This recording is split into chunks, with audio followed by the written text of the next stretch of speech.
So we need to discuss two different properties of normal distribution. So normal distribution that we are discussing. So far what we have discussed, number one, is a simple normal distribution, mu sigma square, and mostly you have to answer different questions using P norm. Value of the x, value of the mu, value of the sigma, all that.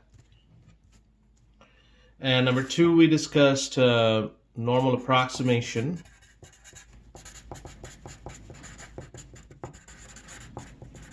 To binomial. Two different aspects here. First of all, here the normal distribution follows this type of mean and standard deviation. Also, there is a 0.5 of continuity correction that you have to take into account. This is the third property or third type of problem that will actually end this assignment, all the problems in that assignment. The third problem has two parts. One is what will be the distribution of x bar, and I'm going to discuss that, when x follows a normal mu sigma square. This is number one. And number two is, what is central limit theorem? So these are the two topics of discussion that once we do this, you will be able to answer all the questions in your assignment 6. So let's go to part 3 here, because we already discussed part 1 and part 2.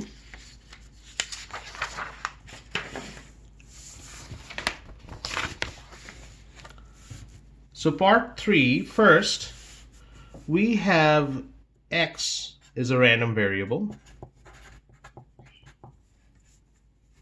and that follows a normal distribution with mean mu and variance sigma square.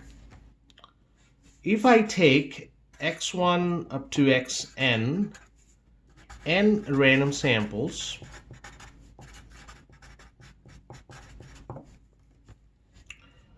then the distribution of x bar will be a normal with mean mu and variance sigma square over n. This small n is the number of random samples.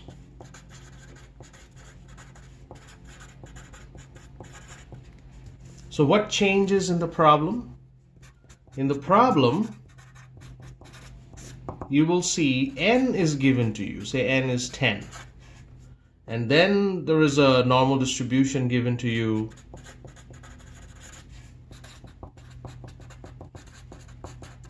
with mean 15 and maybe standard deviation 5. So what you need to do first is you have to find the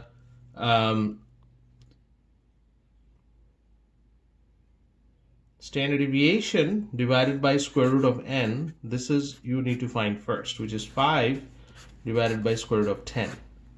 That number will go inside the P norm for asking any type of question. So maybe I'm asking what is the area less than 12. So this is 12, and then mean is 15, but this is the number that you write in the place of SD. That's what you just calculated. So this is the difference when you're doing an example. Always look for the n. Now here's the second type of problem. So this is one type. This is part A. This type of problem. You have to give an n and there is a x bar.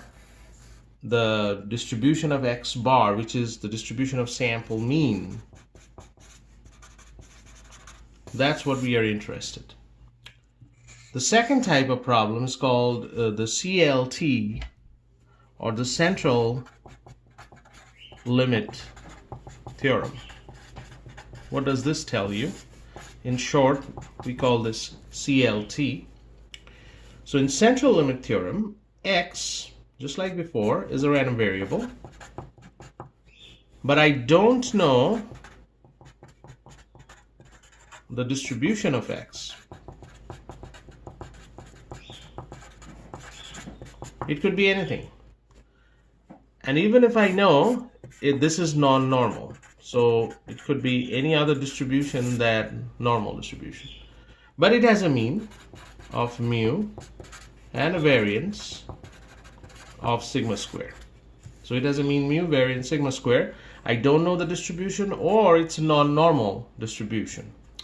Now if n is bigger than 30, I'm writing bigger than equal to, which also we call the large sample. So if n is large, then x bar has a distribution, normal, and also has the same mean and variance of sigma square over n. So x is coming from any distribution. Depending on whether the n is large or not, the sample mean distribution will be a normal distribution with mean mu and sigma square over n. This is a very powerful result because I don't really care about where x is coming from, as long as we have a relatively large sample, and for this class purposes this is greater than or equal to 30. Real life purposes it's sometimes even thousands or 2,000 or 10,000s. But if it's a large sample, then we can pretend that okay, this is true. The mean of the distribution will follow a normal with mu sigma square n. How that's going to change in an example situation? In an example situation, look at the n. If this is greater than 30, then you use this p norm again, but this time you have to again calculate sigma square over n. So this sigma square over n, that will be your p norm, mu will be here, and whatever the x bar value, that would be, you need to calculate to get the probability. So it's practically the previous problem, the same problem. The only difference, so what's the difference between these two? What's the difference between this part A and this central limit theorem?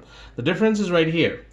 The x is a random variable which follows a normal distribution. Here, x can come from any distribution, and if n is bigger than 30, then it's normal, the x bar. Here, since the parent distribution always normal, x bar will be normal with mean mu and variance sigma square over n. So that's the difference. But the calculation wise, you have to do the same exact calculation here and also here. But have to be careful here if n is bigger than 30 or not. So that's the central limit theorem. Pretty much that's what I asked for the last 4 questions in your homework. So you should be able to do all the homework problem after this. And I'm going to decide on a due date on group assignment 6 and send you an email. All right.